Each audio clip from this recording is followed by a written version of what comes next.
Shalom jemaat Tuhan, kita jumpa lagi dalam Renungan Harian edisi Kamis hari ini dengan tema berbeda dengan dunia.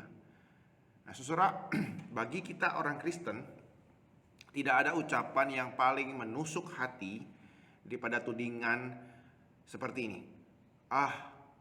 Kamu juga tidak ada beda dengan orang lain. Sama saja, Kristen gak Kristen, sama saja.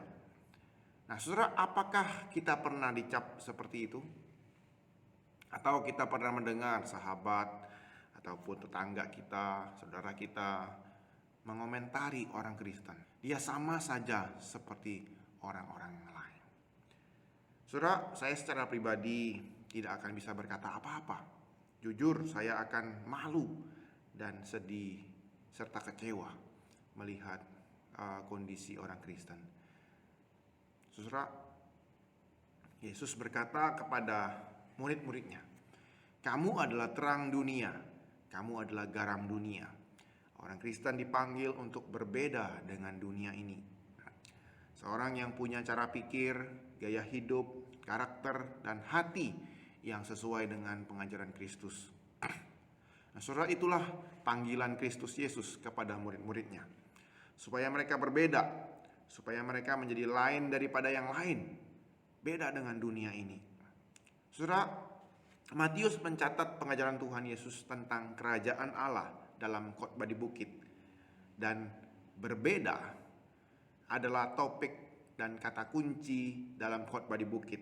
Kita bisa lihat itu dalam Matius 6 ayat 8. Topik berbeda ini mengingatkan kita akan firman Tuhan bagi bangsa Israel ketika awal-awal mereka memasuki tanah Kanaan. Dalam Imamat 18 ayat 3 dituliskan di sana, "Janganlah kamu berbuat seperti yang diperbuat orang di tanah Kanaan." Allah memanggil orang Israel untuk menjadi bangsa yang berbeda, bangsa yang Ia kuduskan untuk menjadi umat-Nya dan menjadi saksi bagi bangsa-bangsa di dunia ini. Sama saudara, itulah yang diberitakan oleh Tuhan Yesus kepada murid-murid-Nya, Israel yang baru, orang-orang percaya. Mari saya mengajak kita membaca bagian awal khotbah di bukit itu, yaitu ucapan bahagia yang Yesus bagikan kepada murid-muridnya. Dalam ucapan bahagia ini, kita akan melihat kualitas seperti apa yang membuat kita berbeda dengan dunia ini. Hari ini kita akan melihat secara umum dulu, kemudian kita akan menggalinya ayat per ayat di minggu-minggu yang berikutnya.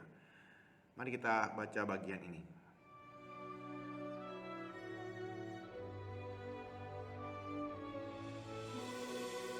Ketika Yesus melihat orang banyak itu, naiklah ia ke atas bukit, dan setelah ia duduk, datanglah murid-muridnya kepadanya.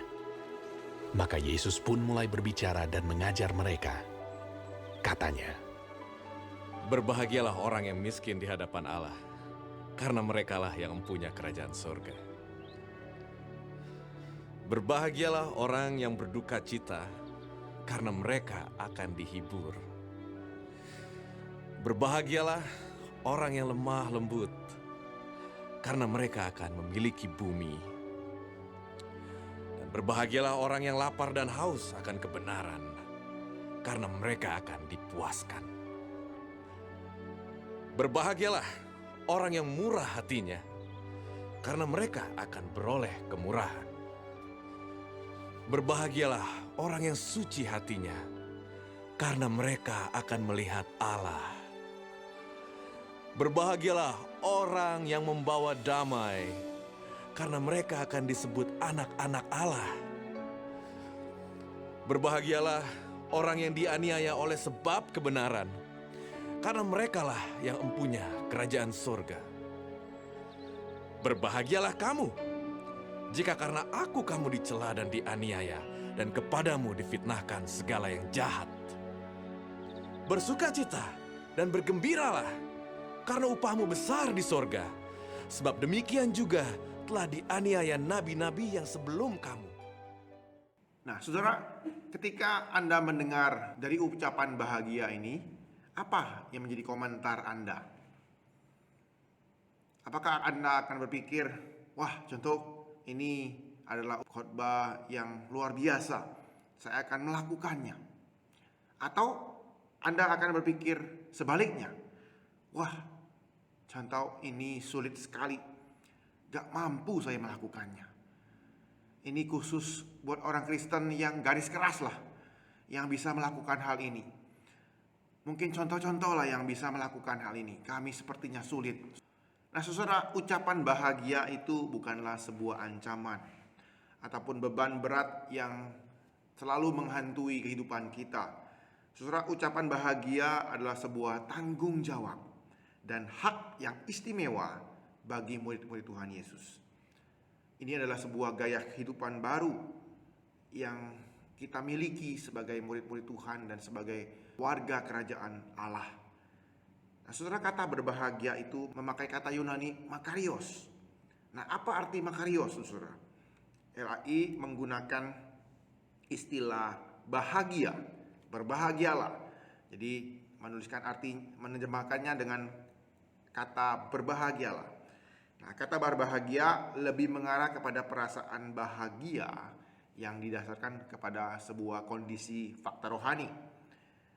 Tapi terjemahan berbahagialah ini akan menimbulkan kesan yang subjektif, karena perasaan orang kan bisa berubah-ubah. Nah, kalau versi Inggris menerjemahkannya dengan kata diberkatilah, blessed. Nah, terjemahan ini terkesan memang agak kurang menekankan aspek subjektifnya. Nah, sebenarnya makarios itu adalah titik temu antara perasaan bahagia secara psikologis, secara perasaan, dengan fakta rohani, pemahaman kita akan kondisi kerohanian kita. Jadi kita berbahagia karena kita menyadari keadaan rohani kita di hadapan Allah. Allah berkenan kepada kita. Allah menganggap kita berbahagia. Nah, saudara, apa yang kita sadari tentang kondisi kerohanian kita? Mengapa kita berbahagia? Kita berbahagia. Kita mengalami perkenanan Allah bahwa kita miskin di hadapan Allah. Kita berduka cita, lemah lembut, lapar dan haus akan kebenaran. Kita murah hati, suci hatinya, membawa damai, dan kita dianiaya oleh sebab kebenaran. Orang-orang yang demikian adalah orang-orang yang memiliki kerajaan sorga dan memiliki bumi ini. Orang yang berduka cita akan dihiburkan, dan orang yang lapar akan dipuaskan. Mereka akan beroleh kemurahan, dan mereka akan melihat Allah, dan mereka akan disebut anak-anak Allah. Upah mereka besar di surga. Dan ini semua ada 8 kualitas karakter dari orang-orang yang berbahagia. Mereka menandakan sebuah kehidupan Kristen yang berbeda dengan dunia ini, berbeda dengan cara dunia, konsep nilai dunia. Dan demikian juga ada 8 berkat yang akan menjadi perkenanan Tuhan kepada setiap orang Kristen yang berbahagia. Saudara, kualitas ini adalah tanggung jawab kita, bukan kewajiban. Jadi berbeda ya, tanggung jawab kita. Dan berkat yang akan kita terima dari kita mengerjakan tanggung jawab kita adalah hak istimewa, bukan upah, bukan hasil perjuangan kita, tetapi anugerah Allah. Jadi saudara, ucapan bahagia ini adalah sebuah kabar baik untuk kita, bukan hukum yang baru yang Tuhan berikan kepada kita. Ini adalah Injil, kabar baik kepada kita. Allah sudah memberi kita terlebih dahulu sebelum Ia menuntut kita. Ia akan mengaruniakan kuat kuasanya supaya kita dapat memenuhi apa yang Ia tuntut dari setiap kita murid-muridnya ini. Nah, saudara, orang yang sudah hidup dalam kerajaan Allah pasti akan memperlihatkan nilai-nilai kerajaan, dan mereka pasti akan menikmati hasilnya. Bapak Ibu Saudara, dalam perenungan kita hari ini, saya rindu kita bisa meresponi panggilan Kristus dalam kehidupan kita untuk berbeda dengan dunia ini, dengan kualitas-kualitas yang Tuhan telah ajarkan kepada kita. Mari mengambil keputusan untuk mengikut Yesus dengan sungguh-sungguh. Kita ambil tanggung jawab ini, dan kita nikmati berkat Tuhan dalam kehidupan kita, kebahagiaan yang sejati yang dijanjikan oleh Yesus Kristus dalam kehidupan kita.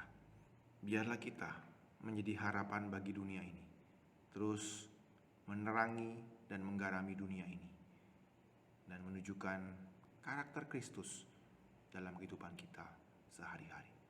Kiranya Tuhan boleh menolong kita dan menguatkan kita. Mari kita berdoa.